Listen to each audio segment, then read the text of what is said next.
Audiolibro. ¿Con quién me casaré? Por Luis Palau. 8. La fuerza que nos une. Hemos mencionado cómo descubrir si uno de veras está enamorado y contestar la gran pregunta que se hace la juventud a veces: ¿amo o no amo a esta persona con quien digo que me voy a casar? La pregunta es delicada y francamente no muy difícil. Ahora enfoquemos el tema desde otra perspectiva. El matrimonio cristiano verdadero está compuesto no por dos, sino por tres personas. Esa tercera persona no es la suegra.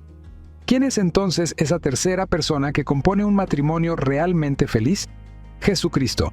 En Él está la base de un noviazgo y un matrimonio realmente feliz. Cristo es la fuerza unificadora de la pareja. Por ello es que la Biblia dice: no os juntéis en yugo desigual con los incrédulos. Porque, ¿cómo puede haber unión cuando una de las partes es incrédula? Yo hago lo que quiero. Hoy está de moda en el mundo moderno que la juventud diga: yo hago lo que quiero. Y hasta cierto punto, tienen su razón. Sin embargo, estimado joven, tú que quieres casarte y ser realmente feliz, si quieres formar un matrimonio como Dios lo planeó, vas a tener que encontrar un novio o una novia, un esposo o esposa en el cual o en la cual mora Jesucristo. Cristo es el centro de unión entre una pareja. Fuera de sus yo egoístas, tiene que haber una fuerza externa que venga e invada el corazón del hombre y la mujer, del joven y de la señorita, y los una. Una fuerza que los pueda unir de una manera permanente. Esto quiere decir que ya no hay dos voluntades, sino una en el matrimonio que es de veras feliz, y esa voluntad es la de Cristo. A esa voluntad ambos se entregan gustosamente.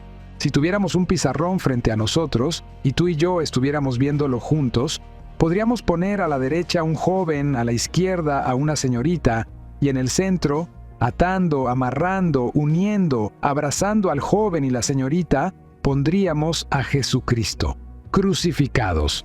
La pareja que quiere formar un matrimonio feliz tiene que aprender de memoria el texto de Gálatas 2:20, que dice: con Cristo estoy juntamente crucificado, y ya no vivo yo, mas vive Cristo en mí. Y lo que ahora vivo en la carne, lo vivo en la fe del Hijo de Dios, quien me amó y se entregó a sí mismo por mí. Yo lo he parafraseado de esta manera para que una pareja joven o adulta que quiera encontrar unidad pueda decir: con Cristo estamos juntamente crucificados, y ya no vivimos nosotros, mas vive Cristo en nosotros. Y la vida que ahora vivimos es en la fe del Hijo de Dios, el cual nos amó y se entregó a sí mismo por nosotros. ¿Me explico? En otras palabras, en una pareja que va a encontrar unidad a fondo, en profundidad, ambos tienen que tener a Cristo dominando ambos corazones. Él es la fuerza unificadora. Él es el centro de unión. Analicemos ese versículo. Cuando el hombre y la mujer pueden decir: con Cristo estamos juntamente crucificados, han tomado el primer paso para arrancar del corazón del uno y del otro, y de la pareja como unidad, el egoísmo, que es el que ha traído los mayores problemas en las familias a través de la historia. Cuando el hombre y la mujer pueden decir juntos, al unísono, de rodillas: con Cristo estamos juntamente crucificados, entonces han dado un tremendo y gran paso hacia la respuesta de esa pregunta: ¿con quién me casaré? Soltero, soltera, que todavía te estás preguntando: ¿con quién me casaré? Escoge a ese joven o a aquella señorita con la cual podrás decir: con Cristo estamos juntamente crucificados. Entonces podrás seguir adelante en el versículo y decir: y ya no vivimos nosotros, mas vive Cristo en nosotros. Entonces hay esperanza, ¿te das cuenta? Hay esperanza de que esta pareja, tú y tu compañera, en este caso, tendrá un futuro maravilloso, porque ya no será el egoísmo el que va a predominar y manejar y dominar la situación en el hogar, sino que será una tercera persona. Esa persona maravillosa es nada menos que Cristo, el Hijo de Dios, quien se hizo hombre en la bendita Virgen María para poder entrar a la raza humana y poder meterse en el corazón del hombre cuando nosotros lo recibimos por la fe. Pasional o sobrenatural. ¿Cuál es el resultado? El divino amor empieza a invadir las relaciones entre el novio y la novia, entre marido y mujer. Cuando Cristo no está dominando a los dos, el egoísmo corrompe las relaciones. Las pasiones predominan sobre las relaciones entre el joven y la señorita. El noviazgo se torna algo turbio, las relaciones se vuelven nerviosas, la inseguridad comienza a hacer estragos en la relación entre ambos. Por eso nos dice Pablo en Romanos capítulo 5:8, el amor de Dios ha sido derramado en nuestros corazones por el Espíritu Santo que nos es dado. Cuando los dos podemos decir, como yo puedo decir, por la gracia de Dios con mi esposa, con Cristo estamos juntamente crucificados, ya no vivimos nosotros, mas vive Cristo en nosotros.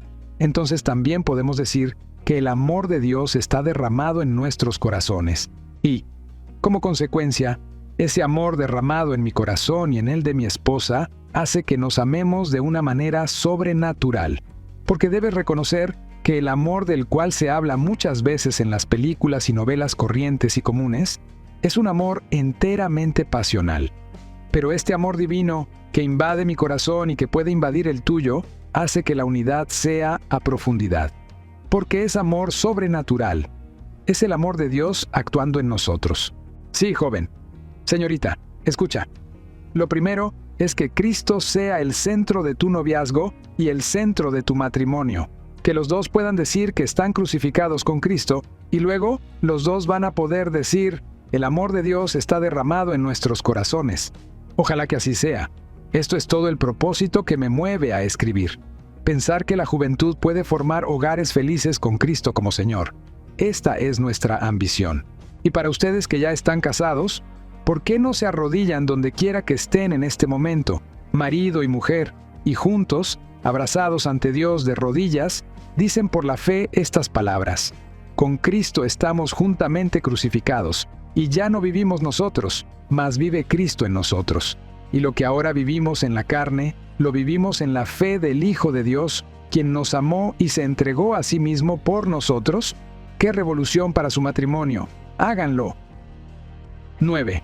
Gánate la amistad de muchos. Si quieres un buen consejo práctico, trata de conocer el mayor número posible de jóvenes que ya pertenecen a Cristo. Es necesario que un joven aprenda a desarrollarse dentro del medio en el cual vive. Es necesario conocer a las familias de los jóvenes con los cuales haces amistad. Hay un versículo en los profetas que dice, como la madre, tal la hija, y es una verdad demasiado profunda y demasiado seria para dejarla pasar por alto. Sí, cuando la madre se comporta de alguna manera, generalmente, aunque hay excepciones, la hija imita a su madre. Eso es lógico. E idénticamente puede decirse del hijo y su padre. Es por esta causa que yo recomiendo a la juventud que haga amistad con el mayor número posible de jóvenes que, por supuesto, sean cristianos verdaderos, porque conociendo a muchos obtenemos madurez personal, social e intelectual.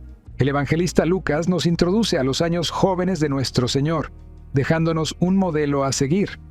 Lucas 2:52 nos relata que Jesús crecía en estatura, desarrollo físico, en sabiduría, desarrollo mental, en gracia para con Dios, desarrollo espiritual, y en gracia para con los hombres, desarrollo social. 2 círculos. El hombre fue creado para tener comunión con los demás, para vivir en relación con otros, y el ser humano, para crecer, desarrollarse y madurar, necesita crear un círculo de amigos. Generalmente, lo obvio es que solamente podemos tener un número reducido de amigos íntimos. Y podemos tener un círculo bastante amplio de amistades, quizá no tan íntimas, pero sí amistades serias. Haciendo muchas amistades, obtenemos por lo menos 3 beneficios. En primer lugar, cuando tenemos un gran número de amigos, crece nuestra habilidad para comunicarnos con los demás. Tú sabes, joven, que una de las claves y bases de un hogar, de un matrimonio feliz, es la comunicación entre marido y mujer.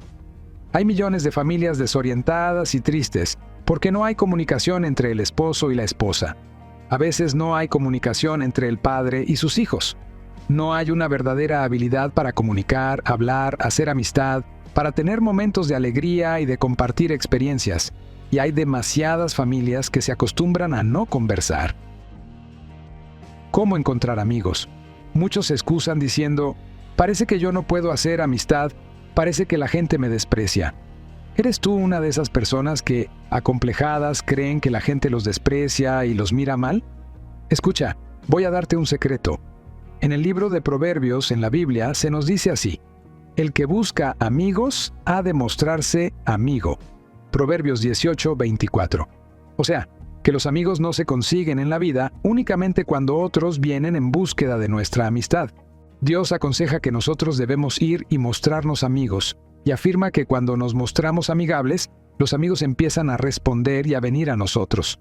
El corazón de la humanidad entera está ansioso por un sincero amor. La mayoría de las personas se sienten solas. Aún dentro de una gran ciudad hay mucha soledad. Pero cuando un cristiano verdadero, un joven o una señorita empiezan a buscar la amistad sincera, pura, noble, la que toda juventud anhela, entonces comienzan a venir los amigos hacia nosotros. El otro día tuve una experiencia. Estoy viviendo yo en una zona en la ciudad en que todo el vecindario es un tanto frío el uno para con el otro. No hay gran amistad, no hay mucha cercanía, incluso entre las mujeres. Sin embargo, yo he comenzado, pues tengo mis hijos mayores que ya practican algunos deportes, a hacer amistad con los niños del vecindario que son amigos de mis hijos, y he descubierto que en unos pocos días ya los padres de estos niños me sonríen y me saludan. Las madres pasan frente a nuestra casa y si estamos a la vista, nos saludan y expresan su gratitud porque nosotros hemos tomado la iniciativa de hacer amistad con sus niños. De esta manera, hacemos amistad con los padres también. El que busca amigos ha de mostrarse amigo. Proverbios 18:24. Nuevos horizontes culturales. En segundo lugar, cuando conocemos a un mayor número de jóvenes, se amplían nuestros intereses. Nuevos horizontes culturales y sociales se abren ante nuestra vista. Sí, a menudo las personas más retraídas corren mayores riesgos, pues se tornan en personas poco atractivas y menos amables. Nosotros tenemos el falso concepto de que una persona retraída, callada, una persona extremadamente introspectiva, es una persona muy espiritual. Estás muy lejos de la realidad si crees que porque una persona es callada o retraída, por eso es más espiritual. No. La espiritualidad no consiste en las apariencias de quietud o reposo. Lo que quiero decir es que cuando el joven hace amistad con muchos otros jóvenes, que son de Cristo, pensando, por cierto, en este asunto del matrimonio, entonces comienza a desarrollarse cultural, social, espiritualmente y en todo sentido. Su personalidad se abre, siente como que su corazón se expande, se siente amplio, entusiasmado y empieza a aprender 1,000,000 de cosas. Dios, por su parte, siempre busca la amistad de la humanidad. Y Dios nos hizo semejantes a su imagen. Recuerda lo que dijo la Biblia, que Dios nos creó a imagen y semejanza suya. Génesis 1:27. Dios busca la comunicación con el ser humano. Dios busca su amistad. Y de la misma manera, nosotros, creados a su imagen, ansiamos y debemos buscar amistad y comunicación con otros. Por ejemplo, en el libro de Proverbios, capítulo 8, Dios se personaliza en términos de la sabiduría y dice así: ¿no clama la sabiduría y da su voz la inteligencia? En las alturas, junto al camino, a las encrucijadas de las veredas, se para. En el lugar de las puertas, a la entrada de la ciudad, a la entrada de las puertas da voces. Oh hombres, a vosotros clamo, dirijo mi voz a los hijos de los hombres. Entended, oh simples, discreción, y vosotros necios entrad en cordura. Oíd, porque hablaré cosas excelentes, y abriré mis labios para cosas rectas, porque mi boca hablará verdad, y la impiedad abominan mis labios. Y termina este hermoso texto con estas palabras, Proverbios 8:17. Yo amo a los que me aman y me hallan los que madrugando me buscan. Sí, joven, trata de conocer al mayor número de señoritas. Encontrarás una novia satisfactoria. Dios te guiará. Así como Dios busca tu amistad, busca tú la amistad de otros también. Y como resultado final, crecerá tu atractivo personal. Y otros te buscarán. Te sentirás feliz, alegre y dispuesto. Y Dios te va a entregar al joven o a la señorita que te corresponda. 10. Unión y comunión. La semana pasada, un joven universitario atentó contra su vida en el sótano del templo, al cual asistimos mi esposa, mis hijos y yo. Nosotros acabábamos de salir de una magnífica conferencia misionera cuando descubrieron al muchacho herido. Decenas de miles de personas cada año se suicidan. La gran mayoría de los que se suicidan lo hacen, entre otras razones, porque se sienten solos y abandonados en el mundo. Si hay algo que el ser humano no puede tolerar es la soledad. El hombre es un ser gregario, El hombre fue creado para vivir en intimidad, en amistad y comunión con otros. El ser humano necesita unión y comunión. El ser humano fue hecho no para quedar solo como una barquilla flotando en el océano de la vida, sin timón y sin orientación, sino para vivir en unión. En particular, Dios hizo al hombre y a la mujer para que experimenten la indescriptible alegría de la unión y también la comunión en el matrimonio. Así nos hizo Dios. Todo el mundo desea encontrar una persona, como dijo una joven en cierta ocasión, alguien a quien le pueda contar todo lo que siento, lo que sueño, lo que ambiciono. Y Dios creó el matrimonio precisamente para que así fuera. Ya seas uno de aquellos que se pregunta, ¿con quién me casaré? O uno de aquellos que ya han dado el gran paso, debes saber que el matrimonio es el lugar en el cual uno puede llegar, por crecimiento y maduración mutuas, a contar todo y exponer todo lo que uno siente. Porque el matrimonio es el encuentro de dos mentes y dos corazones, de dos vidas, de dos sueños que ambicionan ser felices productivamente. El matrimonio es para compartir la vida toda, pero cuesta, sin secretos. Es maravilloso un matrimonio donde la unión y la comunión se expresan honestamente. El amor todo lo sabe entre el uno y el otro. Pero esa unidad que el ser humano necesita tiene que ser una unidad a todo nivel de la personalidad. Por eso les decimos tantas veces a los jóvenes que no piensen que la mera emoción que parece inspirar amor es suficiente. Esa emoción que nos atrae al sexo opuesto no quiere decir, de hecho, que va a producir un hogar feliz, ideal y maravilloso. Como decimos, el ser humano fue hecho para unidad y comunión. Por ejemplo, San Pablo en Hebreos 10:24 dice: «Considerémonos los unos a los otros para estimularnos al amor y a las buenas obras». Al amor hay que estimularlo. El amor no brota naturalmente. El amor del ser humano, por causa del pecado que nos ha arruinado como raza, no es algo que surge normalmente en el matrimonio. Millones de parejas saben muy bien que, como dicen ellos, el amor ha muerto. No es que haya muerto, es que han dejado ellos de estimular ese amor y esa comunión. 1 Juan 1:6-7 dice así: «Si decimos que tenemos comunión con Dios y andamos en tinieblas, mentimos y no practicamos la verdad. Pero si andamos en la luz, o sea, si andamos honestamente, ciertamente, sinceramente, como Dios está en luz, tenemos comunión unos con otros, y la sangre de Jesucristo, su Hijo, nos limpia de todo pecado».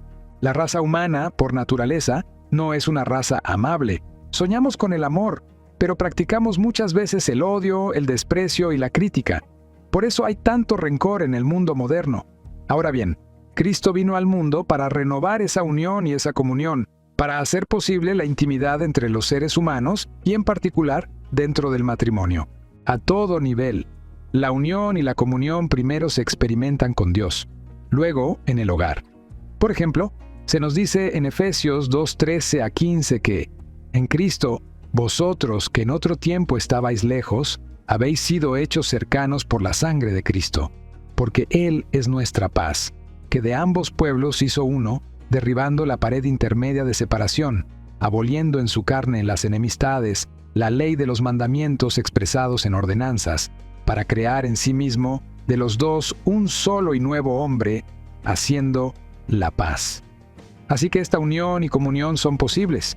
Pero escucha bien, en particular tú que eres soltero o soltera y quieres casarte, la unidad que debes buscar con esa persona del sexo opuesto debe ser a todo nivel de la personalidad. Vayamos por partes. Primero, tiene que haber unión y comunión espiritual. Por eso es imprescindible, como ya hemos recalcado marcadamente, que los dos tengan a Cristo en su corazón. Porque de lo contrario, no puede haber unión y comunión espiritual. La muerte impera en el terreno espiritual de los que no tienen a Jesucristo en el corazón como Salvador personal. En segundo lugar, esta unidad tiene que ser una unidad racional, o por decirlo de otra manera, intelectual. Que el joven y la señorita tengan un desarrollo similar y experiencias similares en el terreno intelectual. Muy a menudo, en el fervor de la juventud, un estudiante de medicina se pone de novio con una señorita de muy poca educación, que no terminó su escuela secundaria. Cuando el joven se gradúa de doctor y se mueve en los círculos médicos, y a su joven esposa le falta cultura, le falta educación, desarrollo y estudio, Comienzan las tensiones, luchas y pruebas, porque el médico se siente avergonzado de presentar a una esposa poco educada ante sus colegas, y comienzan las luchas. Hay millones de familias divorciadas porque se van olvidando de que tiene que haber cierta unidad a nivel intelectual. Luego, en tercer lugar, cuando pienses en tu futuro consorte, ten muy en cuenta que esta unión del matrimonio, esta comunión matrimonial que va a venir el día que te cases, tiene también que ser a nivel social. Tiene que haber cierto roce similar en el aspecto social, en las costumbres, entre ambos. Por supuesto que es posible desarrollar estas costumbres, pero los dos tienen que tener en cuenta que, si uno viene de una clase social rica y el otro fue criado en condiciones sociales muy humildes, es muy probable que haya tremendas pruebas, tensiones y luchas. Yo lo he visto. Por eso te lo estoy advirtiendo. Lo he visto, y han venido a pedirme consejos centenares de parejas sinceras, bien intencionadas, con ambiciones muy nobles y hasta cristianos, pero que tienen tremendas luchas porque en el aspecto social no había similitud, no había unidad. En cuarto lugar, tiene que haber unidad a nivel emocional, en el grado de madurez mutua. Por eso no debe haber demasiada diferencia de edad entre el joven y la señorita. Cuando hay una diferencia de edades demasiado marcada, muy a menudo en los matrimonios comienzan las tensiones porque emocionalmente le falta madurez al uno o al otro y parece que esa persona no puede crecer, no puede desarrollarse. En quinto lugar, para que haya unión y comunión entre el joven y la señorita, deben considerar que haya unidad vocacional. Con esto quiero decir que el joven y la señorita entiendan claramente cuál va a ser el propósito en la vida de ambos, qué objetivos tienen en la vida. Si el joven quiere ser misionero y la esposa quiere vivir como una esposa millonaria, no puede haber compatibilidad, porque el misionero nunca va a llegar a ser rico. Si un joven va a llegar a ser pastor y su esposa odia el pastorado, mejor que no sigan su noviazgo. ¿Me explico? Y, en último lugar, la unión llegará a ser física. Debe entenderse la unión física, el valor y lo sagrado del sexo. El sexo es un medio de comunión en el matrimonio. Busca un amigo cristiano maduro, casado, normal, para que te aconseje sobre este aspecto vital de la intimidad matrimonial. Quiero recomendarte el libro Sexo y Juventud. Lo escribí hace poco tiempo para orientar a la juventud sobre la fuerza, la hermosura y la alegría del sexo en el matrimonio. En conclusión, para obtener orientación, lee la Biblia a diario y tendrás así momentos de comunión con tu Creador. Él nos dejó su libro, la Biblia, a fin de que el hombre de Dios sea maduro, enteramente preparado para toda buena obra. Segunda de Timoteo 3, 15 a 17. Empápate de sus consejos divinos. 11. No te apresures. Cuando uno considera con quién se va a casar, tiene que pensarlo muy a fondo y tiene que considerarlo desde todos los aspectos. Quiero enfatizar un aspecto que para mí es de tremenda importancia. Lo expreso en frase sencilla. No te apresures en esta tremenda decisión de la vida. Hay miles de hogares, miles de familias cristianas aún, que ya están aburridos o que tienen problemas porque se apuraron. Se apresuraron locamente al hacer esta tremenda decisión en su vida. Comenzaron demasiado jóvenes, llegan a los 35 años y ya no saben de qué conversar. Ya están cansados. Se casaron demasiado jóvenes y no han sabido crecer, no han sabido marchar hacia adelante positivamente. Por supuesto, alguien que se ha casado joven no tiene por qué tener un hogar aburrido, ni tiene por qué haber diferencias profundas entre marido y mujer, porque pueden madurar, pueden crecer juntos, seguir adelante, y la vida puede ser un deleite hasta los 90 o 100 años de edad. Que así sea contigo. Dios tiene una persona para ti, pero, sin embargo, normalmente podemos decirlo con firmeza. Dios tiene una persona para ti. Mientras esperas y mientras buscas a aquella persona que Dios te tiene preparada, aprovecha el tiempo de una manera especial. Aprovecha ganando experiencia en la vida. Aprovecha para madurar, para prepararte, para llegar al matrimonio con una personalidad que contribuya al amor, a la comprensión y a la madurez dentro del hogar. ¿De qué sirve que un joven se case porque tenga la capacidad de reproducir y tener hijos? ¿De qué sirve si cuando llega al matrimonio le falta experiencia, conocimiento, capacidad de traer a esa unión, a ese matrimonio, mucho del trasfondo de su experiencia que enriquezca la vida del hogar? El verdadero amor sabe esperar. El apuro a menudo es meramente un impulso sexual. Escúchame, joven o señorita, cuando te sientas apurado de una manera exagerada por casarte, cuando tú y tu novia o aún tus padres o los suyos quieren apurarte desmedidamente, pon los frenos de inmediato. Hasta aquí no más. No entres a la unión matrimonial, unión maravillosa y con tremendas posibilidades, con apuros ni en aprietos. Organiza tus finanzas. Aprovecha la vida para estudiar. Aprovecha la vida para el desarrollo y la madurez personales. Aprovecha tu vida antes del noviazgo y el casamiento para organizar tus finanzas. Porque uno no puede llegar al matrimonio sin ellas. Amor, pan, agua es una frase bonita y poética, pero el pan y el agua no bastan para poder vivir bien. Sé responsable. Cuidado con el que es descuidado en cuanto al dinero, puede arruinar y malograr tu vida toda. Su actitud hacia el dinero revela su carácter íntimo. Disciplina tu vida económica y observa cuidadosamente las actitudes de tu novio o novia hacia el dinero. Cuando os comprometáis, elaborad un presupuesto. ¿Cuánto ganáis? ¿Qué necesitaréis? Y si os alcanzarán las entradas. Un presupuesto es vital.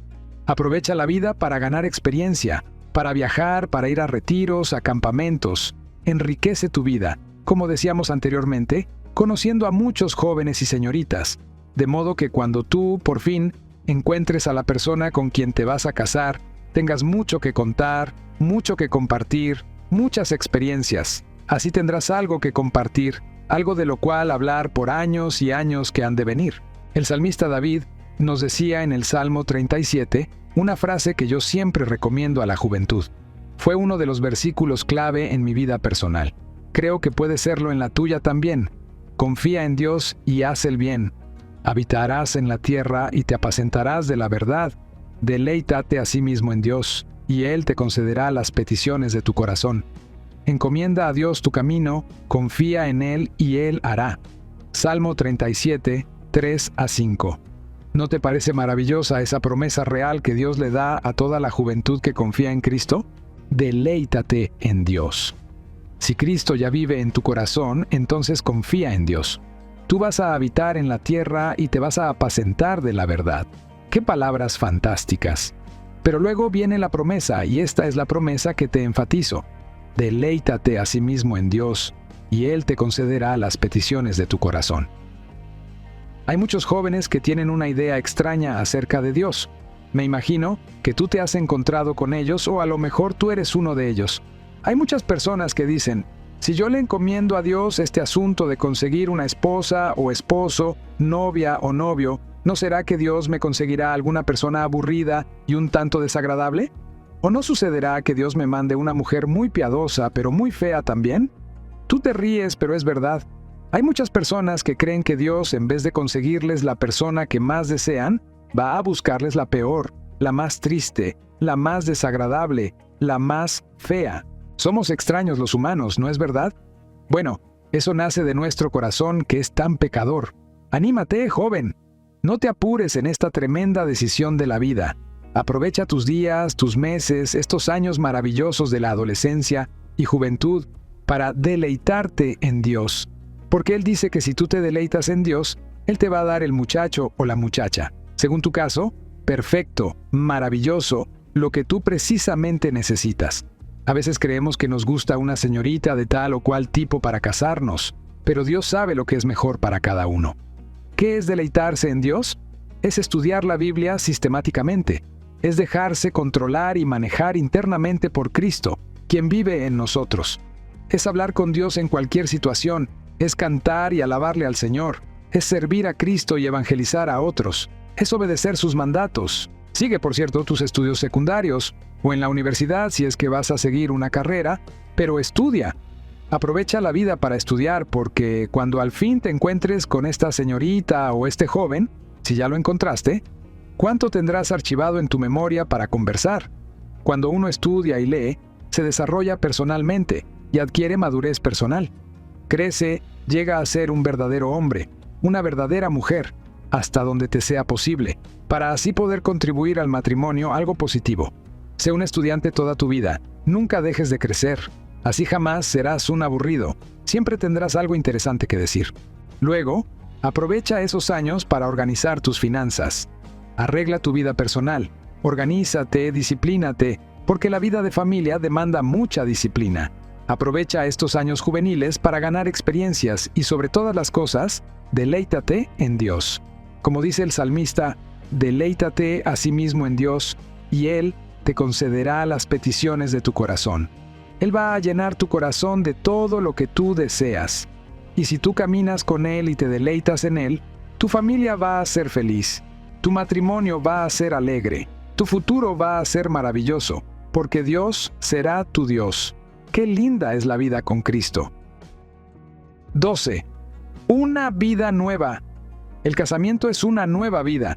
¿Estás de acuerdo? Espero que sí. Porque esa es la realidad.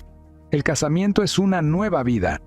El hombre y la mujer, jóvenes o ya adultos, ambos dejan atrás una etapa de su existencia y ahora, al casarse, entran a otra etapa totalmente nueva. Es un nuevo comienzo. Es una experiencia nueva. Yo quiero que entendamos bien que cuando un hombre o una mujer se casan, según la Biblia, están comenzando una vida completamente nueva. En Efesios capítulo 5:31 leemos: Por esto dejará el hombre a su padre y a su madre y se unirá a su mujer. Así lo dijo Dios en el libro de Génesis también. Creó al hombre, luego creó a la mujer de inmediato. Los casó, por así decirlo, y dijo Dios: dejará el hombre a su padre y a su madre y se unirá a su mujer. Esto quiere decir que no es cuestión de que el hombre diga: bueno, yo voy a dejar el 50% de ciertas cosas que a mi esposa no le agradan. Ni tampoco que la esposa diga: y yo voy a dejar un 50% de lo que a mi esposo no le agrada. Y vamos a entrar en una serie de compromisos y acomodos. Vamos a hacer un arreglo entre ambos. No.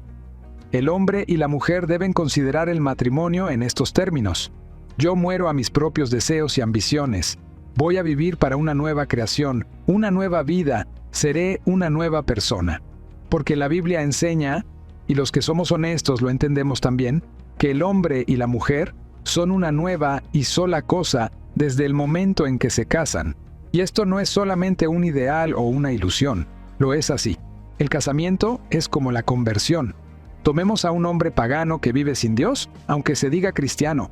Vive sin interesarle las cosas de Dios, atiende sus negocios y vive su vida más o menos normalmente. De repente, un día, oye el mensaje de la Biblia y se convierte a Jesucristo. No a una religión, sino a Jesucristo, a Dios. Entonces comienza una nueva vida. En un sentido, es el mismo hombre de siempre, pero en otro sentido es un hombre completamente nuevo. Porque antes de convertirse a Dios era un hombre que vagaba por la vida más o menos mal o bien, pero solo, sin Dios, sin Cristo, sin esperanza. Efesios 2:12. De repente se convierte, Cristo entra en su vida, Dios se apodera de él, y ese hombre, a quien sus amigos conocían tan bien anteriormente, ya casi no lo reconocen. Sí lo conocen, pero en un sentido no lo conocen ya más, porque hay una gran diferencia en él. Este hombre tiene a Dios en su alma, íntima, misteriosa y mística. El matrimonio es igual a la conversión en muchos aspectos. Es el mismo hombre, los amigos lo reconocen, pero hay una tremenda diferencia en su vida. Ahora alguien ha entrado a su vida. En una forma íntima, misteriosa y mística, su esposa es parte de él, y él es parte de su esposa. Ya no son los mismos de antes. El egoísmo es lo que más mata a las familias. Y estimado joven, la Biblia nos enseña que Dios nos creó para que nos complementemos el uno al otro. Por eso dice: no es bueno que el hombre esté solo, le haré ayuda idónea para él. El hombre fue creado para la mujer, y la mujer para el hombre. Fuimos creados por Dios para complementarnos el uno al otro. El hombre sin su esposa es incompleto. La esposa es esencial para el hombre y viceversa. El hombre tiene debilidades y faltas y necesidades en su ser que solo la esposa puede solucionar, vacíos que solo la esposa puede llenar. El sello sexual. Por otra parte, este asunto de que el casamiento es una vida nueva queda expresado y sellado en la relación maravillosa, sagrada, que es la relación sexual. Por eso el sexo fuera del matrimonio es una depravación, es una incongruencia, algo que no tiene significado, sino que es degenerante. Por eso la persona que tiene relaciones sexuales fuera del matrimonio se siente avergonzada, manchada y degradada ante sí misma, aunque ninguna otra persona haya descubierto su secreto. La unión sexual es expresión y símbolo de aquel misterio de la unidad, Efesios 5:32, que dos individuos están alcanzando a nivel personal e íntimo. Unidad multifacética que únicamente en el matrimonio cristiano se puede conocer. La unión sexual sella de manera vívida, mística y profunda la unión que Dios crea en la pareja, y los dos serán una sola carne, dice la palabra de Dios. ¡Qué enormidad de significados en esa sola y breve frase! ¿Recuerdas lo que dijo San Agustín? Si la intención de Dios hubiera sido que la mujer gobierne al hombre, la habría tomado de su cabeza. Si hubiera designado que fuera su esclava, la hubiera tomado de sus pies.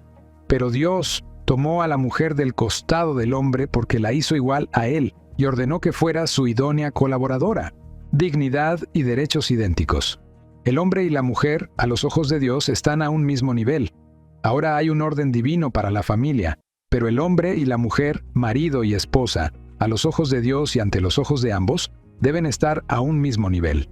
El mismo respeto, las mismas libertades y los mismos privilegios son para ambos. Ciertas responsabilidades varían, pero la dignidad es absolutamente idéntica. Deseo recalcar esta verdad porque en nuestro continente, en toda la América Latina, tenemos el concepto de que el hombre tiene ciertas libertades que a la mujer no se le permiten. No, señores, no. Digo de nuevo, no. El hombre y la mujer tienen los mismos privilegios, los mismos derechos y la misma dignidad. En otras culturas, fuera del cristianismo bíblico o de su influencia fuerte, y en otras religiones, se trata a la mujer como un ser inferior. Pero ella, según la Biblia, debe compartir toda la responsabilidad, y ella tiene derecho a disfrutar de todo privilegio.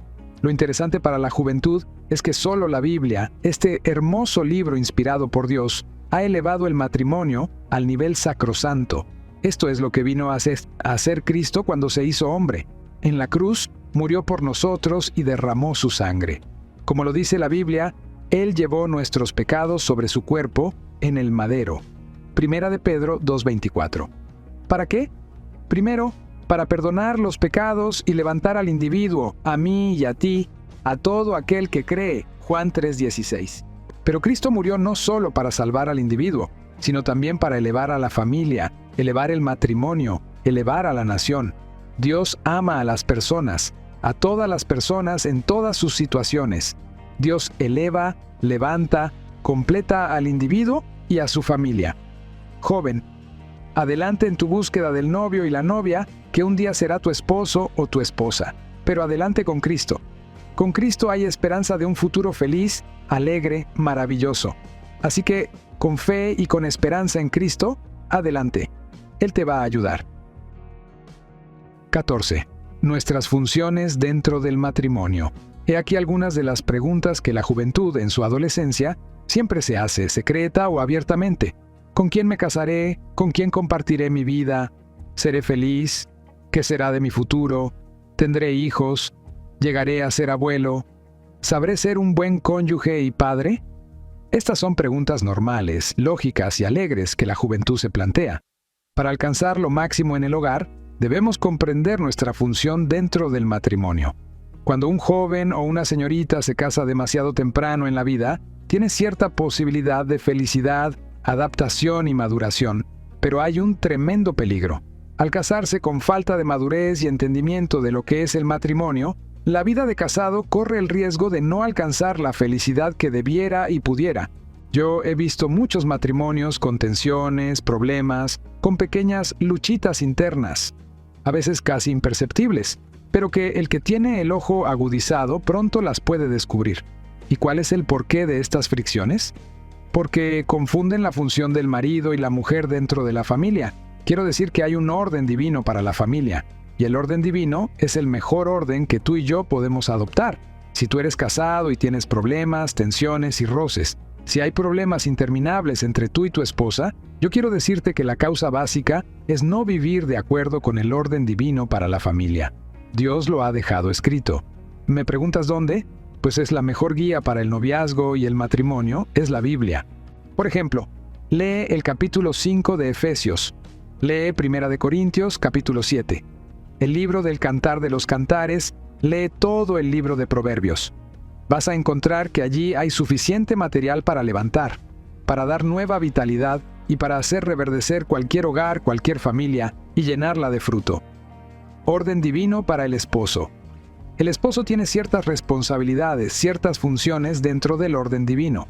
Primero, se espera que el esposo sea el amante en la familia. Es cierto que generalmente nosotros pensamos que es la esposa, la mujer, la que es tierna y dulce, y que es ella la fuente del amor en el hogar. La Biblia enseña que ese concepto exclusivista de la ternura y el amor está fuera de orden. Aunque es cierto que la mujer es amante y tierna y dulce, debe practicar todas esas características y cualidades. Es el hombre el que debe tomar la iniciativa en las relaciones amorosas dentro del matrimonio. Es el hombre el que puede implantar en una familia el ambiente de amor y calor, cariño y ternura. Analiza en tu Biblia Efesios 5, 25 al 29, y particularmente, por ser novedoso, 1 Tesalonicenses 2, 10 y 11. Amor es sacrificio voluntario. Amar es dedicar tiempo propio. La segunda función del esposo es que él debe ser el proveedor. Dentro del plan divino, y psicológicamente lo reconocemos, el hombre debe ser el proveedor. Él es el que debe sudar con su frente, como dice Génesis 3, 17 a 19. Es el hombre el que debe preocuparse por el bienestar físico, la alimentación de la familia, la vestidura, el obtener lo necesario. Por supuesto que hay excepciones a esta regla. Vivimos en un mundo que está corrompido por causa del pecado, ¿no es así? La Biblia dice que todos hemos pecado y todos estamos destituidos de la gloria de Dios. Romanos 3:23. La Biblia dice que toda la creación gime a una por causa de esta enfermedad, de este cáncer que se llama pecado. Romanos 8:22. Por lo tanto, hay excepciones. Hay ocasiones en que el marido y asimismo la mujer tienen que trabajar, pero esto debe corregirse cada vez que sea posible, porque el hombre, para ser verdadero hombre, debe ser el proveedor de la familia. En tercer lugar, la función del esposo es ser el protector de la familia. ¿Cuántas veces nosotros los hombres delegamos esta responsabilidad a la mujer? ¿Y qué mal hacemos? El hombre es el protector, el que debe preocuparse de la protección de la esposa y de los niños en el hogar. Él es la cabeza. La cuarta función del hombre es la de ser cabeza del hogar. Al casarte, tú adquieres ciertos compromisos. El matrimonio ofrece muchos bellos privilegios, pero estos compromisos que estamos analizando son absolutamente imposibles de renunciar.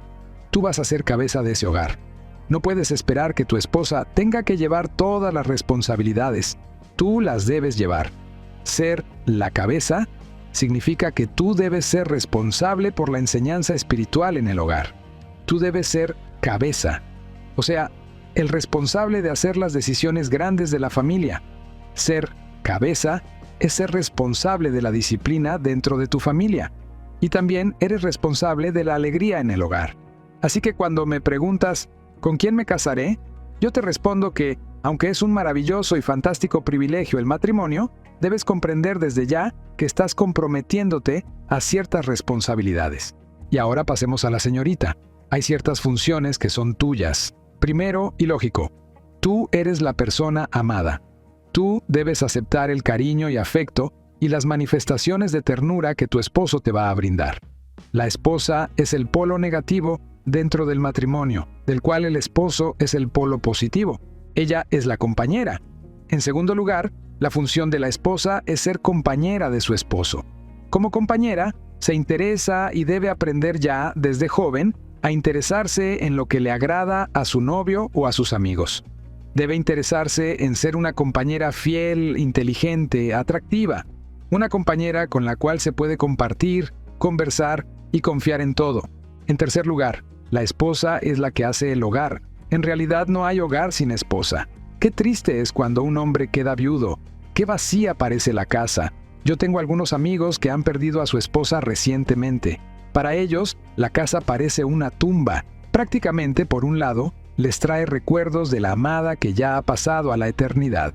Pero por otro lado, la casa está vacía, está muerta, sin la esposa. Una casa sin la mujer no es un hogar. Tú eres la que puedes hacer que el ambiente del hogar sea positivo, caluroso, amante, feliz. En cuarto lugar, la esposa va a ser la madre de los niños. Usted me dice, Pero eso es tan lógico, don Luis, que no hace falta decirlo. No se equivoque. Debemos recalcar y enfatizar en este día moderno cuando se habla de la liberación de la mujer, que la mujer es la madre de sus niños. Y como madre tiene esa responsabilidad de alimentar, cuidar, guiar, entrenar, moldear esa criatura. La madre lo debe hacer con alegría y con gusto. Cuando ella entienda que esa es su función, entonces no habrá rebeldía en la mujer moderna. Va a haber más bien felicidad y gozo. Una madre fiel y cristiana, inteligente, puede transformar al mundo a través de la vida de esa criatura que con amor está guiando día a día. Si sigues el patrón que Dios nos enseña en la Biblia, el de Efesios capítulo 5, el de Primera de Corintios capítulo 7, lo que nos dice el Cantar de los Cantares o el libro de Proverbios, estarás bien encaminado. Síguelos, porque tu hogar va a ser feliz, tu matrimonio va a ser alegre, tu vida tendrá significado. 15. Conocerse, comprenderse y confiarse mutuamente. ¿Sabes cuál es uno de mis libros favoritos? Lo leo casi todos los días, el libro de los Proverbios de Salomón. Este libro tiene tremendas enseñanzas para la juventud, para el hombre maduro y hasta para los ancianos. Toca prácticamente todos los aspectos de la vida moderna que vive el hombre del siglo XX. Hay muchos proverbios que son favoritos de millones de personas. Si no has leído el libro de los Proverbios de Salomón, te lo recomiendo. Es uno de los 66 libros que componen en un solo volumen la Biblia, que es el único libro inspirado por Dios. De modo que te recomiendo que lo leas. En Proverbios capítulo 18, versículo 22, encontramos esta frase: el que halló esposa, halló el bien y alcanzó la benevolencia de Dios. Sí, porque el hombre que consigue una esposa y la esposa que consigue un buen hombre reciben una bendición incomparable. Aunque un hombre sea pobre, si su hogar es feliz, si la relación entre él y su esposa es buena, ¿qué alegría hay en ese hogar? Yo conozco palacios de ricos, por así decirlo, palacios modernos, en los cuales el frío del odio, del horror y del desprecio es terrible. Conozco, por otro lado, chozas humildes, pobres, donde el calor y el amor hacen que esa pequeña choza parezca un palacio. ¿Por qué? Porque cuando hay amor entre el marido y la mujer, cuando las relaciones son sabias y buenas, dirigidas por Dios, entonces ese hogar es muy feliz. Confianza y fidelidad. Debemos decirle a la juventud que hay 3 ingredientes esenciales para un noviazgo y un matrimonio de Dios, un matrimonio hecho en el cielo. Son estos 3: amor, confianza y fidelidad. La atracción emocionante que sienten el uno para con el otro puede ser nada más que una pasión físico-sexual. Por lo tanto, debemos tener cuidado al decir «estoy enamorado», porque ese enamoramiento puede ser tan solo un atractivo físico. En sí mismo, ese atractivo físico no tiene nada de malo ni de pecaminoso. Es bello y hermoso y de gran potencial. Pero hay que distinguir y no equivocarse cometiendo el error de casarse por mero atractivo físico, cuando no existen otras cualidades que fortalezcan y complementen la emoción físico-sexual. El primer paso esencial para que una pareja de jóvenes se ame, se tenga confianza y sea fiel el uno al otro, es conocerse mutuamente.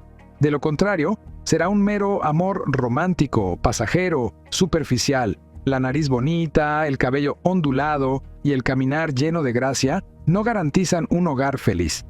Por supuesto que uno busca a la persona que más le atrae, que más le agrada y que, a sus ojos, es la más bonita del mundo, pero eso no garantiza un hogar feliz. Es necesario conocerse. Para conocerse hay que conversar largas horas, pasar tiempo juntos, conocer la familia del uno y del otro, conocer su educación, su opinión en cuanto al tamaño de la familia, en cuanto a las relaciones con Dios. Para amarse, entenderse y ser fiel el uno al otro hay que conocerse. Las obras de la carne. En tercer lugar, para que haya amor y fidelidad, el joven y la señorita tienen que confiarse mutuamente. Cuando no hay confianza, cuando hay sospechas y celos, es señal de que la relación está mal encaminada. Si no se confían mutuamente, habrá ansiedades, inseguridad, celos, sospechas, tristeza, dudas. A veces esto termina en la violencia, en los malentendidos y hasta en el quebrantamiento de las amistades. Cuando un joven y una señorita no se confían mutuamente, entonces es señal de que existe lo que la Biblia llama una relación meramente en la carne. No me refiero aquí en la carne aludiendo al aspecto sexual, sino al ser humano sin el control de Cristo. En Gálatas capítulo 5 se nos dice: las obras de la carne son adulterio, fornicación, inmundicia, lascivia, idolatría, hechicerías, enemistades, pleitos, celos, iras, contiendas, disensiones y herejías. En una palabra, cuando no hay confianza, es señal de que uno, el otro o ambos no están caminando dominados por el Espíritu Santo de Dios. Aunque una pareja joven, hermosa, atractiva, culta y socialmente compatible sea cristiana, sin embargo, si su noviazgo y sus planes matrimoniales no están dentro del plan de Dios, tendrán celos, luchas, iras, contiendas, pleitos. Es una señal de que esa relación tiene que terminar. Por otro lado, si siempre tienen que estar juntos, cuidado. El joven y la señorita de novios quieren estar juntos por el atractivo propio del amor. Sin embargo, si tienen que estar espiándose el uno al otro, controlando sus actividades uno a otro, tratando de justificar cada minuto y cada segundo de tiempo que han estado separados, es una señal de que falta confianza mutua. En el verdadero amor no hay temor, dice la Biblia en 1 de Juan 4:18. Es por eso que el individuo que ha obtenido el perdón de sus pecados por la sangre de Cristo no tiene temor de Dios. Digo, en el sentido del juicio de Dios. No tiene miedo de que Dios vaya a condenarlo, porque el amor de Dios ha llenado su corazón. Y de la misma manera, mi amigo joven, si hay verdadero amor entre tú y tu novia o tu prometido, no va a haber temores ni sospechas. Va a haber confianza. Analízate a fondo. Es de importancia vital. ¿Y los divorciados? Te recomiendo que no te cases con una persona divorciada. Trae consigo al matrimonio una doble porción de problemas. No sabes quién fue culpable en el matrimonio anterior de esta persona. El Señor Jesús da una advertencia tan seria en este sentido que lo mejor y lo más seguro es que no contemples casarte con una persona divorciada, siendo tú una persona que no ha sido jamás casada. Mateo 5:31 a 32, Mateo 19:11 a 12, Marcos 10:11 a 12. 16. Sexualmente fiel. Para quienes quieren estudiar un libro franco y a la vez puro sobre el sexo y la juventud, fue que escribí el libro Sexo y Juventud. En este capítulo solo tocamos un aspecto de ese don hermoso y maravilloso que es el sexo. Decíamos que, para que haya un hogar donde el amor, la confianza y la fidelidad sean reales, es necesario, primero, conocerse, y conocerse antes de casarse. Porque si bien es muy cierto que después de casados es cuando más llegamos a conocernos, no obstante, antes del matrimonio tiene que haber esa sinceridad. Segundo, decíamos que es necesario comprenderse. Y tercero, que es necesario confiarse mutuamente. Deseo agregar un aspecto de soberana importancia. Tiene que haber lo que yo llamo una fidelidad decidida para con el otro. En el plan de Dios, un hombre, un solo hombre, y una mujer, una sola mujer, se unen matrimonialmente hasta que la muerte los separe. Nadie debe intervenir para cortar, enfriar o destrozar esa unión. Lo que Dios juntó, no lo separe el hombre, dice el Señor Jesús, Mateo 19:6. En este mundo, con tanta tentación y problemas, a lo mejor tú me preguntas con justicia, puesto que somos hombres con tentaciones, con pasiones, ¿cómo podemos ser fieles a una sola mujer toda la vida hasta que la muerte nos separe? Ahí es donde viene el poder de Cristo. El poder de Cristo es la clave. Por eso decía Pablo el apóstol, todo lo puedo en Cristo que me fortalece. Filipenses 4:13. ¿Cómo vencer la tentación? Pero tú argumentas, sí, pero ¿cómo me puede Cristo fortalecer a mí? ¿Acaso no está Él en el cielo y yo aquí en la tierra? Es que Pablo dice, por otro lado, Cristo vive en mí. Gálatas 2:20.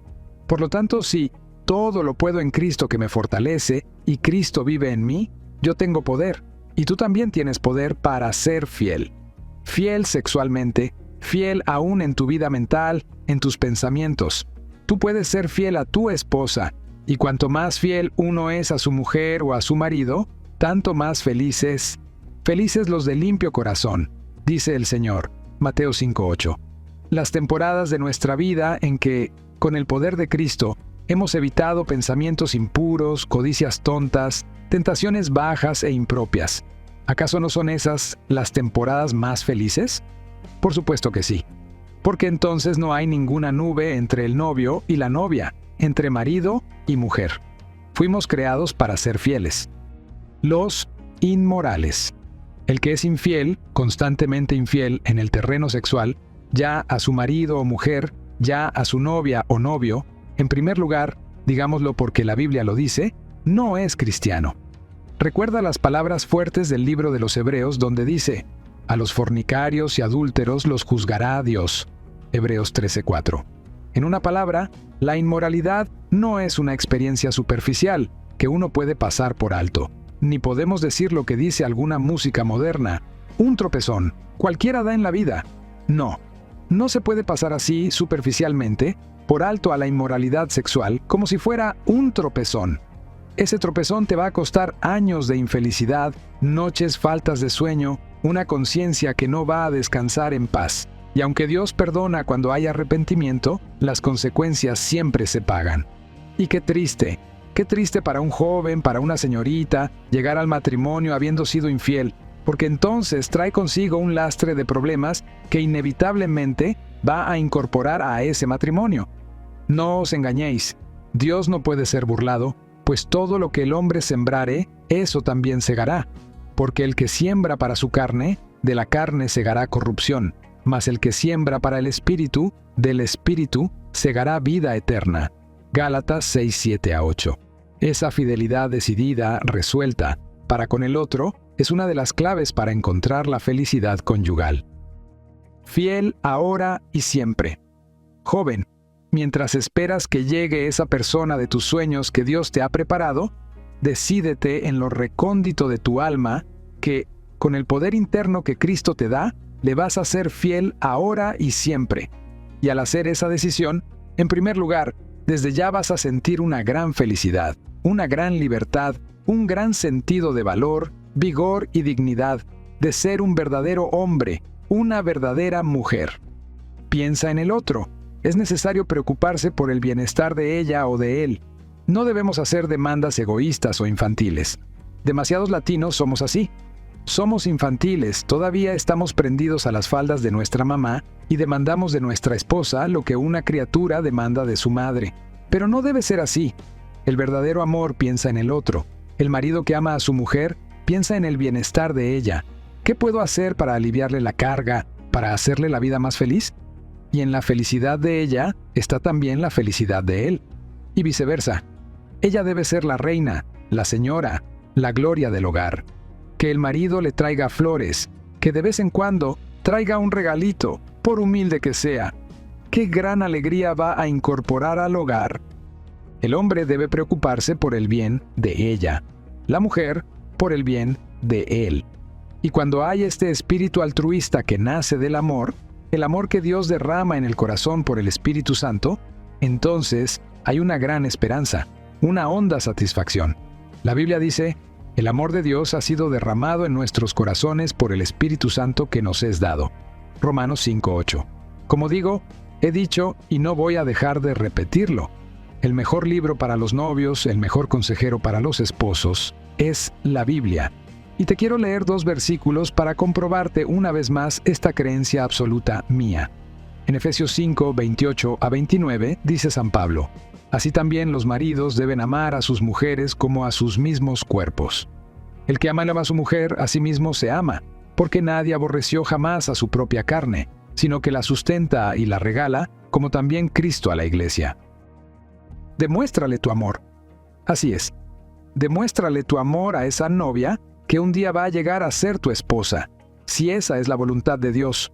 Cuídala, susténtala, porque nadie aborrece a su propia carne, siendo que el noviazgo es el preludio del matrimonio y que el matrimonio nos hace una sola carne.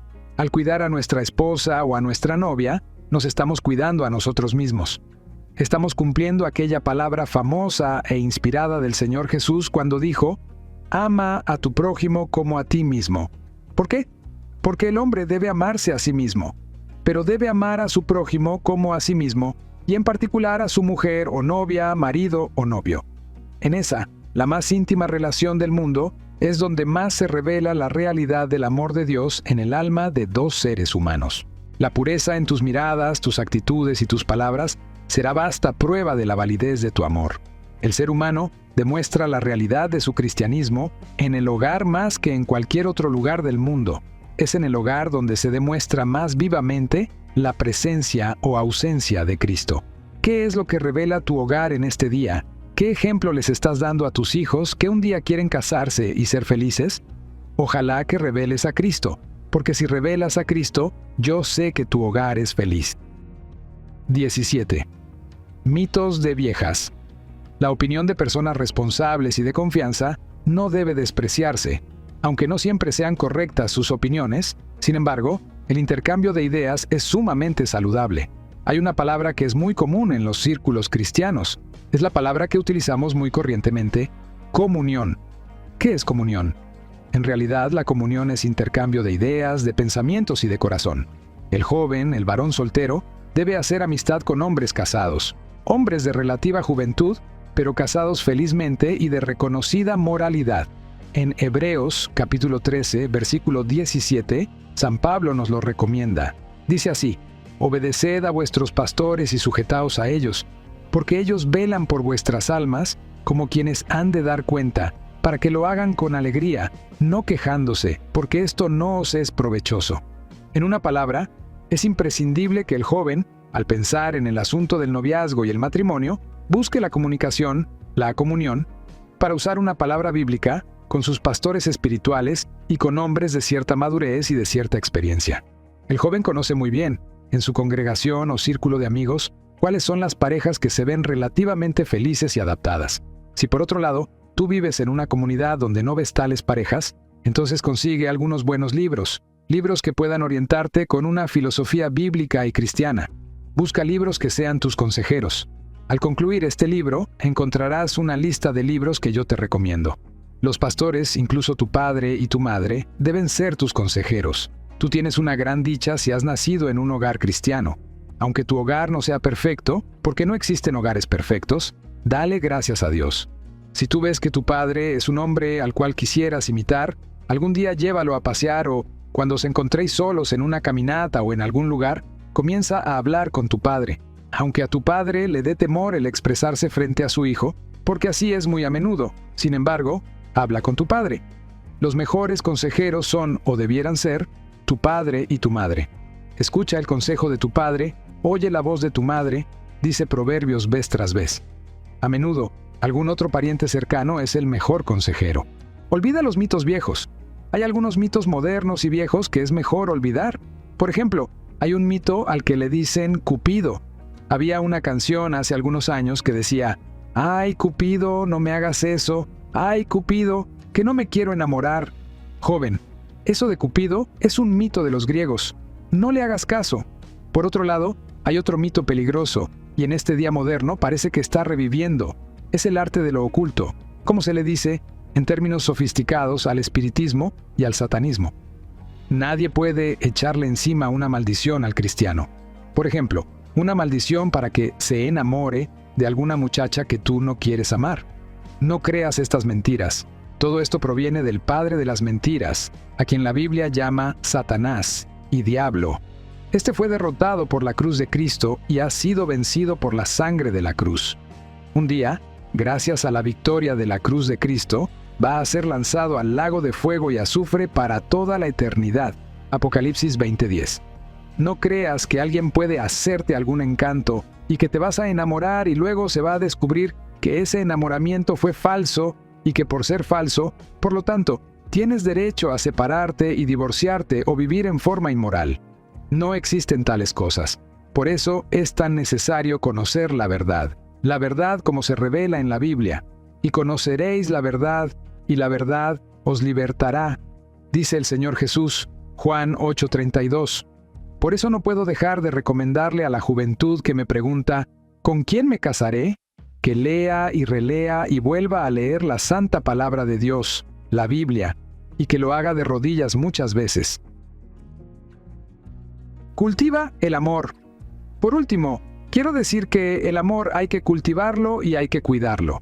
El amor es una flor bonita, muy bella, pero es una flor que hay que cultivar. La Biblia nos dice que debemos cultivarlo. En 1 Corintios capítulo 13. Si tú quieres saber cuáles son las características del verdadero amor, Lee el capítulo 13 varias veces. Léelo varios días seguidos. Los versículos 1 a 8 dicen así: Si yo hablase lenguas humanas y angélicas, y no tengo amor, vengo a ser como metal que resuena o címbalo que retiñe. Y si tuviese profecía, y entendiese todos los misterios y toda ciencia, y si tuviese toda la fe, de tal manera que trasladase los montes, y no tengo amor, nada soy.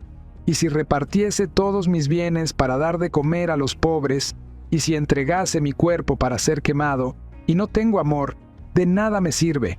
El amor es sufrido, es benigno, el amor no tiene envidia, el amor no es jactancioso, no se envanece, no es indecoroso, no busca lo suyo, no se irrita, no guarda rencor, no se goza de la injusticia, mas se goza de la verdad. Todo lo sufre, todo lo cree, todo lo espera, todo lo soporta. El amor nunca deja de ser, pero las profecías se acabarán, y cesarán las lenguas, y la ciencia acabará. El amor se cultiva en todos estos aspectos que hemos tratado. ¿Qué es el amor? Según San Juan en su primera epístola dice: Nosotros hemos conocido el amor en que Dios nos amó primero y entregó a su Hijo por nuestros pecados. Lo que es el amor ha sido revelado por el amor de Dios. El ser humano en realidad no comprendería jamás lo que es el verdadero amor si no fuera que Dios, su Creador, lo amó primeramente. Y el amor de Dios se reveló en el sacrificio del Hijo de Dios en la cruz del Calvario. Por eso el verdadero amor tiene una característica sobresaliente: el sacrificio. Fue el sacrificio de Cristo en la cruz el que reveló el amor de Dios. Dios muestra su amor para con nosotros en que, siendo aún pecadores, Cristo murió por nosotros. Por eso, cuando un joven y una señorita quieren formar un hogar genuinamente cristiano, feliz y maravilloso, tienen que mirar y contemplar mucho el amor de Dios revelado en la cruz del Calvario. Ese amor de la cruz reveló el amor de Dios en toda su plenitud, y ese amor de Dios nos dice que de tal manera amó Dios al mundo, que ha dado a su Hijo unigénito, para que todo aquel que en Él cree no se pierda, mas tenga vida eterna. Juan 3:16. En una palabra, tú y yo estábamos en plena rebeldía contra el Creador. Habíamos alzado las armas en contra de nuestro Dios. Dios dice: pues a pesar de su rebeldía, yo les amo. Me voy a hacer hombre, voy a morir por ellos y voy a dar mi sangre, mi propia vida. Voy a resucitar y les voy a ofrecer el perdón y la vida eterna. Ese es el verdadero amor.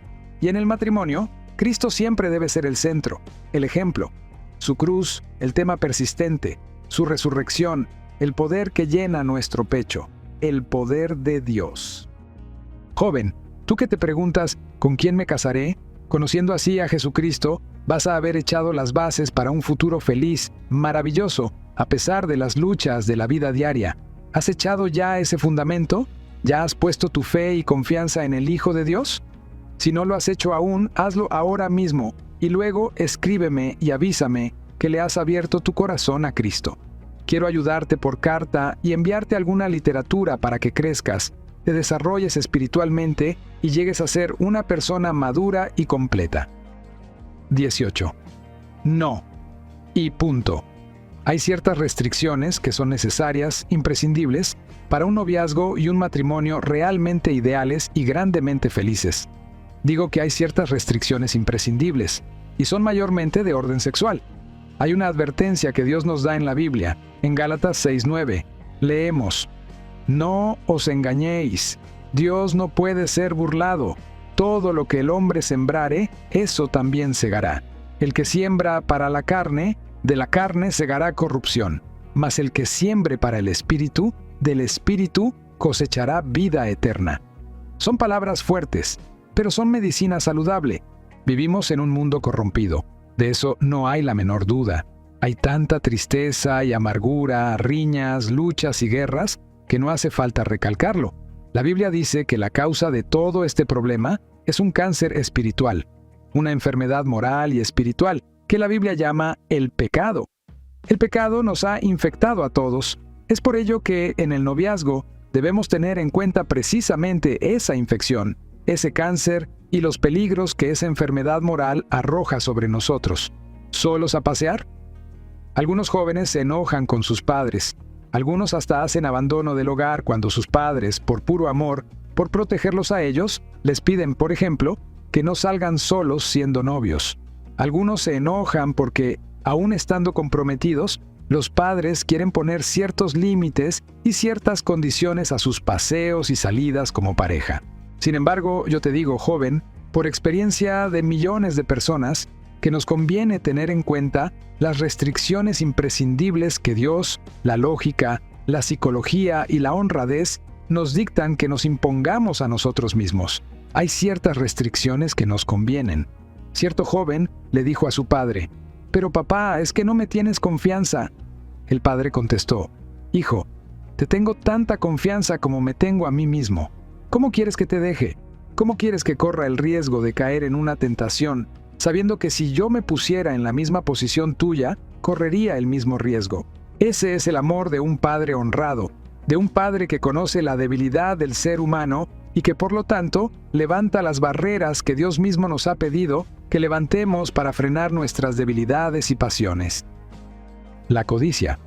El Señor Jesús atendió este asunto en el Evangelio de San Mateo, capítulo 5, 27 a 29, y dijo así: «Oísteis que fue dicho, no cometerás adulterio.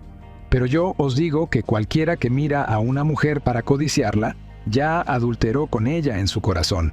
Por tanto, si tu ojo derecho te es ocasión de caer, sácalo y échalo de ti, pues es mejor que se pierda uno de tus miembros, y no que todo tu cuerpo sea echado al infierno». Jesús nos está advirtiendo. Él nos dice que es posible cometer inmoralidad sexual con la codicia del corazón. ¿Y quién de nosotros no ha sentido la tentación de codiciar? Pues bien, bien, de esa tentación nos debemos proteger. Jesús dice que si nuestro ojo o nuestra mano nos ocasionan tentación, debemos arrancarlos. ¿Qué quiso decir? ¿Que literalmente yo debo arrancarme mi ojo o mi mano porque son causa de fracaso, de tentación? No. Quiso decir que debemos tomar medidas drásticas. Y una de las medidas drásticas es reconocer nuestra propia debilidad y no pretender tener una fuerza que ningún ser humano tiene. Debemos decirle a Dios: «Señor, yo soy débil. La tentación es fuerte, pero me rindo a ti y me dedico a ti y voy a permitir que tú me domines y dirijas, porque no quiero caer en la tentación». Hay otro pasaje en la primera carta a los Tesalonicenses 4, 4 a 8, donde leemos: «Que cada uno de vosotros sepa tener su propia esposa en santidad y honor, pues la voluntad de Dios es vuestra santificación. Que os apartéis de fornicación, no en pasión de concupiscencia, como los gentiles que no conocen a Dios. Que ninguno agravie ni engañe en nada a su hermano, porque el Señor es vengador de todo esto, como ya hemos dicho y testificado. Pues no nos ha llamado Dios a inmundicia, sino a santificación.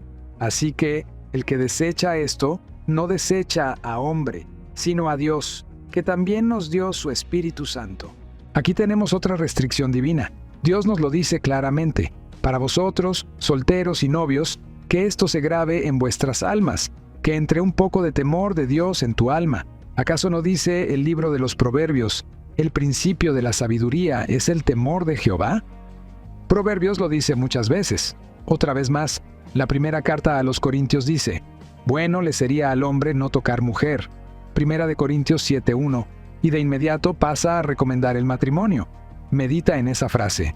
Al momento de tu decisión, amable lector, tú que me preguntas: ¿con quién me casaré? Magnífica pregunta. Parte de la respuesta es esta: si quieres tener la capacidad de escoger sabiamente tu novia o novio, abstente de la impureza sexual. Las caricias y manoseos que no convienen hacen difícil e imposible que tomes una decisión inteligente con respecto al matrimonio. ¿Por qué? Porque la conciencia se siente culpable, manchada. Es imposible hacer una decisión sana y equilibrada cuando surgen temores, dudas y recriminaciones en el corazón del que se ha permitido liviandad. Como resultado, el joven o la señorita no sabe qué decidir. A veces decide mal. A veces se embrolla en un problema del cual nunca puede librarse en toda su vida por permitirse libertades sexuales, manoseos y caricias en el noviazgo, cuando el corazón del uno y del otro sienten vivamente que algo les dice: «Eso no está bien, esta no es la voluntad de Dios». Cuando Dios impone una restricción, Él siempre la impone para nuestro bien. Cuando Dios nos dice: «No hagas esto», lo dice por amor, porque Dios es amor. Primera de Juan 4:8. Y ese Dios de amor que nos ama con tanto amor que fue a la cruz por nosotros, ese es el Dios que le dice al joven o a la señorita, no lo hagas. No te permitas libertades en el noviazgo, de las cuales te arrepentirás cuando ya sea demasiado tarde. El Dios de amor te dice, mantente puro, puro de pensamiento, de corazón, de conducta, y entonces serás feliz. Porque como dijo el Señor Jesús, bienaventurados los de limpio corazón, porque ellos y solo ellos verán a Dios. Mateo 5:8. 19. ¿Ya hiciste tu decisión? Un día estábamos en cierto país centroamericano, y al terminar nuestra conferencia en una de las grandes ciudades, vino a conversar con nosotros una mujer joven. Ella nos contó su historia triste y luego de algunos minutos dijo, «Aquel es mi esposo, el que está sentado por allí atrás». Miré hacia donde ella señaló y allí estaba, efectivamente, un hombre muy joven, al igual que ella. Este hombre tenía un periódico levantado, lo leía, pretendiendo estar totalmente ajeno a lo que su esposa podía estar contándonos. Este cuadro me trae un profundo sentimiento de tristeza al terminar este libro. Es un cuadro vivo que conmueve mi corazón. Esta pareja era tan joven, tenían solamente meses de casados y sin embargo, ya tenían profundos problemas. Ella me dijo francamente, pasan días enteros en que prácticamente no nos dirigimos la palabra. Miré a este hombre joven, a quien luego fui a saludar. Miré a esta joven señora y en mi corazón dije, «Oh Dios, ayúdame», por medio del programa radial, de la televisión, de los libros y de las cruzadas, a advertirle a la juventud. Ayúdame a hablarles con pasión, haciéndoles ver que hay posibilidades de un noviazgo y un matrimonio feliz si tan solo toman ciertas precauciones básicas. Al terminar este libro, a modo de conclusión, quiero abrirte mi corazón. Uno de los versículos más grandes del libro de Proverbios dice, «Sobre toda cosa guardada, guarda tu corazón, porque de él mana la vida». Proverbios 4:23. Puede haber circunstancias terribles en el mundo que nos rodea. Pobreza, dolor, profundo dolor, y sin embargo, el corazón puede estar guardado. Si ese corazón del cual mana tu vida está guardado, no importa cuánto ruja la tormenta a nuestro alrededor. En él hay paz, hay serenidad y hasta hay alegría en medio del dolor, la tristeza y los problemas. Guarda tu corazón. Si piensas casarte, si crees en Cristo, si tienes a Cristo en tu corazón, yo te repito, guarda tu corazón porque de él mana la vida. Tú me dices, pero yo necesito muchos consejos. Entonces escucha lo que dice Proverbios, capítulo 3, versículos 5 al 8. Fíate de Jehová de todo tu corazón y no te apoyes en tu propia prudencia. Reconócelo en todos tus caminos, y él enderezará tus veredas. No seas sabio en tu propia opinión. Teme a Jehová y apártate del mal, porque será medicina a tu cuerpo y refrigerio para tus huesos. Este debe ser uno de los pasajes de tu vida. Fíate de Dios de todo corazón, sobre toda cosa guardada. Guarda tu corazón, porque de él mana la vida. Y si tú temes a Dios y te apartas del mal, esto será medicina para tu cuerpo y refrigerio para tus huesos. Estimado joven, deseo con todo el corazón que tu vida sea feliz. Este es el deseo de Dios y el propósito de nuestro libro. Que los miles de lectores de todo el mundo de habla hispana descubran por la fe en Jesucristo y por medio de la Biblia el secreto de la felicidad. El secreto comienza en el corazón. Si tú te fías en Dios y no te apoyas en tu propia prudencia, no tengas miedo. Dios cuidará tu vida y tu futuro, y Él se encargará de traerte no solo el novio o la novia, que va a satisfacer perfectamente tu necesidad, sino que traerá a tu vida toda clase de riqueza, de fruto y de bendición. Dios puede hacer un milagro en tu vida. Dame tu corazón. Luego, también dice Salomón, inspirado en el libro de Proverbios, compra la verdad y no la vendas, la sabiduría, la enseñanza y la inteligencia. Proverbios 23:23. Esto lo dice en un sentido poético, ya que la verdad no se puede comprar. La verdad solo se puede conocer. Recuerda que Jesús dijo, «Yo soy el camino, la verdad y la vida». Juan 14:6. Cristo es la verdad. Si tú te despojas de tus propias ideas para ser controlado por Cristo, serás un hombre o una mujer feliz. Dame, hijo mío, tu corazón y miren tus ojos por mis caminos. Proverbios 23:26. Este es el llamado de Dios a la juventud, y la juventud que toma este paso, que le da su corazón a Dios, que guarda sobre todas las cosas su corazón, porque de él mana la vida, es una juventud feliz, alegre, satisfecha. Aunque haya debilidades y tropiezos, luchas y fracasos, sin embargo, siempre se levanta. 7 veces cae el justo y vuelve a levantarse. Proverbios 24:16. Y así va a ser contigo. Yo conozco a Dios por Jesucristo desde que era jovencito, y todo lo que tengo y todo lo que soy, se lo debo a Él. Se lo debo a Él, porque sin Él no sería nada, no valdría para nada. Y todo aquel que quiere comenzar la vida en el noviazgo y triunfar en la vida matrimonial, primeramente tiene que darle su corazón a Dios. ¿Ya lo has hecho tú? Recientemente, un ingeniero en la Ciudad de México nos llamó por teléfono y luego tuvimos una entrevista. Este hombre, al escuchar nuestro programa radiofónico sobre el tema de este libro, sintió el profundo vacío de su alma. Nos llamó. Lo guiamos a la palabra de Dios, a Jesucristo, por medio de la Biblia, porque nosotros no tenemos nada en nosotros mismos. Y este hombre, de alta posición, hoy es un hombre totalmente nuevo. Él y su esposa tienen una nueva relación de amor entre sí. El entusiasmo que ahora tiene es casi imposible de imaginar. La forma en que comparte su fe con los demás entusiasma. Tú también puedes tener esa experiencia ahora mismo. Allí donde estás, si le das tu corazón a Cristo, si lo recibes por la fe, tu vida cambiará para siempre.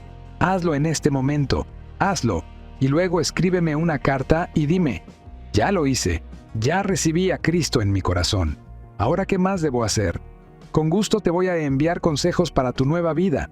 Escríbeme cuando quieras y cuéntame tu caso. Espero tu carta. Luis Palau.